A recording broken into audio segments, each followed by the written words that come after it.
Welcome to Employing Differences, a conversation about exploring the collaborative space between individuals. I'm Paul Tevis. And I'm Karen Gimnick. Each episode, we start with a question and we see where it takes us. This week's question is, when is help helpful? And just to define terms a little bit here, help, which is that instinct to say, oh, I see a thing, I'm going to help with it. I'm going to do a thing. I'm going to engage. I'm going to participate. I'm going to help. And helpful is when the person who has the need or is the recipient of this sort of action and energy actually ends up better off because of the energy that's put in. And what we're pointing to in this question is that those two things do not always correlate. I feel like when you lay out the definitions like that, it almost becomes obvious, right? that often help springs from a feeling in us, right? If you are the one who has suffered some difficulty, is having some problem, is experiencing, some sort of thing, I may have a feeling that arises in me that says I should help. And whether or not that produces a beneficial result for you is not necessarily obvious, but we often don't think about that way. And what we kind of want to explore today is why we don't think about it that way, and then what happens. And so what might help us to remember to think about it in that way, because I think that framing of it helps us to get that beneficial result, helps our help to actually be helpful more often. So I kind of want to start with that idea of like, why don't we think about help in that way? Or what are things that get in the way of us from realizing that the urge in us is not necessarily useful to the other person? Yeah, and I'm thinking that a lot of it starts with the sort of societal judgments around help, and particularly around needing help. So it's a good thing to give help, but a bad thing to need or receive help.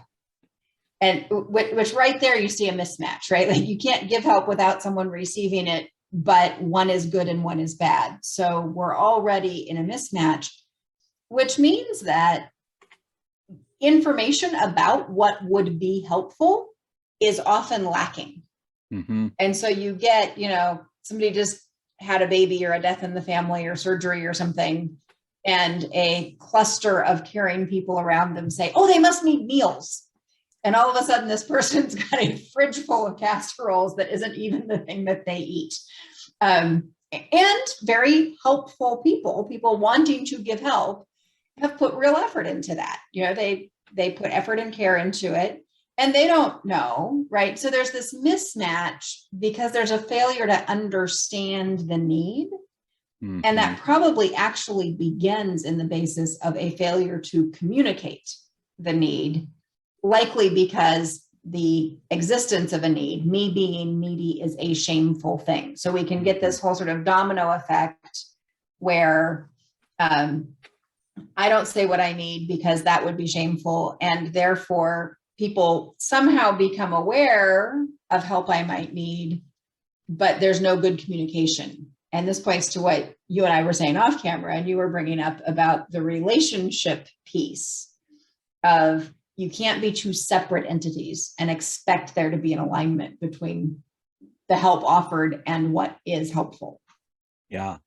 The further layer around that shame is often that, one, I might not want to shame you by making you admit that you needed help, which I might do by asking. Like, oh, do you need some help? Oh, no, I'll be fine, right? But the other thing is that there might be some shame if I don't know what I'm supposed to do that would be helpful, right? This is, we've talked about ask and guess culture sorts of things before. That absolutely gets tied up in this. Of there is some degree in some places, right, where you're just sort of expected to know what you could do to be helpful. And so it's almost forbidden to ask. And so as a result, instead of actually getting information, instead of communicating about what would be useful, then instead, well, I'm just acting on whatever impulse arises in me and whatever urge arises in me.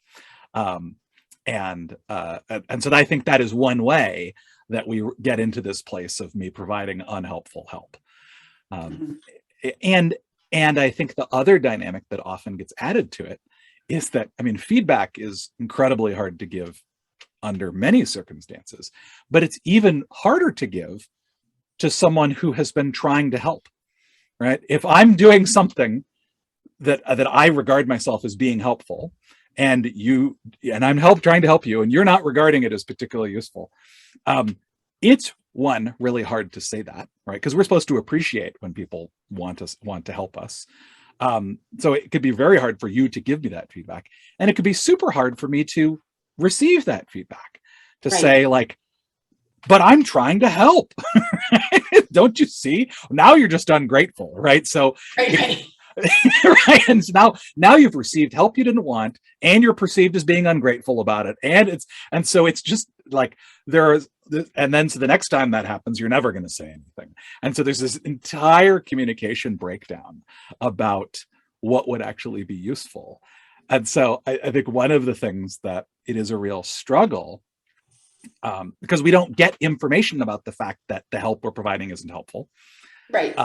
And so we don't even start to notice it. And so we just assume that whatever it is that we're doing is helpful.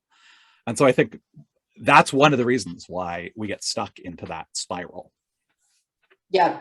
Yeah. And to give a sort of counterexample to the too many casseroles, when the relationship is intact, when you actually have a solid relationship, and honestly, also an understanding of the circumstance. So this two things that were in play in the example I'll give, which is I had a friend getting ready to have a baby. I had recently had a couple of babies. We were raising our toddlers together. She's now having her second one. So I have a pretty clear understanding of kind of what that life experience is, been there before. So that makes it more likely that I'm going to guess what's helpful. And the other piece is that I knew her pretty well. And one of the things I knew about her is she really hates to cook. And we'd eaten together enough times that I had a sense of what sorts of meals she might like. And then the other piece that we put into this was that the feedback loop was built in. So what I gave her was an empty casserole dish and a list of meals. And you tell me when you want the 6 meals that I'll give you over the course of the next couple of months. Do you want them, in the last days of pregnancy? Do you want them right after? Do you, will other people bring you meals for 2 weeks and you want them a month later? But that what I gave her was this offer, and then you tell me what you want. So we built in a communication loop with it. And I don't know if I ever made as many casseroles, but certainly some, and they arrived on the day that she really wanted them and were a meal her family would eat. Yeah. So one of the things that points to is the communication channel. Another thing that it points to that we've talked about before is her control and autonomy in the situation, right? That she's actually in control of it, that she can decide like, okay, do I want this now? Do I want this later? Do I want this at all? What kind of thing would this look like? For me, there's also a piece in there that you did that's really useful, which is there's a menu of choices, because sometimes when we need help, we don't know what kind of help we need. We don't know what to ask for. We don't know what to order, right? And so there, you're kind of presenting a situation where it's like, these are things that I could do and that I would not regard as an undue burden, right? Because then there's all other things about asking for help there. But you're actually giving her a set of things to pick from that can spur some thinking, but also give her a sense of control and go, oh, actually, that would be really helpful. I would find that helpful. Could you do that for me? Absolutely. And so part of that is, and this is about the dialogue, this is the relationship part of it, like how, if we actually want to be helpful and we are capable of doing a thing, that thing needs to be matched with what the other person or what the situation actually needs. And so we need to have a dialogue to help that match up. And I think in that dialogue, and this is where it gets a little nuanced, we need to be conscious that we've got this other societal norm. Yeah. So even if I'm willing to say in a very straightforward way, here, this is the thing I'm willing to do for you, the polite thing can be to say no. Mm-hmm. So depending on how much relationship is built, another frame I've seen used with this is to say, I'm betting it would really help you if I came over and cleaned your house, or, in an office environment. I'm betting it would really help if I did that set of invoices for you, or whatever the thing was. Unless you tell me not to, I'm going to do it. Unless you tell me not to, I'm going to be there Tuesday at 2:00 and clean your kitchen for you. Whatever that is. And then they certainly can say no. I mean, and you want to set that up, that it's totally okay with me if you tell me no, that the default here is I'm going to give you help, so that you don't have to be in the shameful place of asking for it. Mm-hmm. Mm-hmm. Yeah. Part of that is just about how do we smooth the path towards making that dialogue as easy to have as possible, where we're noticing the forces that would normally be pulling us in certain directions, and doing things to sort of account for those. Like, let's not pretend they don't exist, but how do we actually sort of work with them? Yeah, I think that, and then I think the other piece around that is also just I think there's a degree of how can we talk about how it actually landed? Like, hey, what was this? What was useful here? The next time something like this happens, would you like me to do that again? Would you like me to do something else? Like, what was that like for us? Because what that is one of the things about building relationships, working relationships over time, is that you actually learn that what I do to be helpful for one person is not the same thing that I need to do for another person. And I think that's actually one of the things about learning to actually provide helpful help, is learning that it isn't just about what I feel that I should do. It's actually about what's tuned to the relationship and to the situation. And when you actually start to notice that you are doing different things in different situations with different people, that's probably a sign that you're providing more helpful help. Yeah. Yeah. And I think the last piece I want to make sure we touch on here is that, as in many relational spaces, which help is such a relational space, we can often get tricked by what's going on for us internally. So I can have this great need to help that may not actually relate to their need to be helped. They may be just fine, but I need to help for whatever reason, because I was raised that way, because, my mother's voice is in my head saying, if you don't take a meal, there's something horribly wrong with you. Or whatever the thing is. I can have my own internal agenda. And if that's the driver, my ability to hear what the actual need is drops dramatically.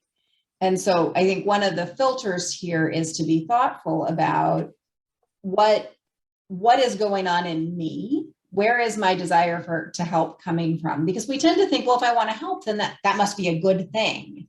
And in fact, it can be a pretty complicated thing, and driven way more by my own guilt, or my own, whatever my side of this thing is.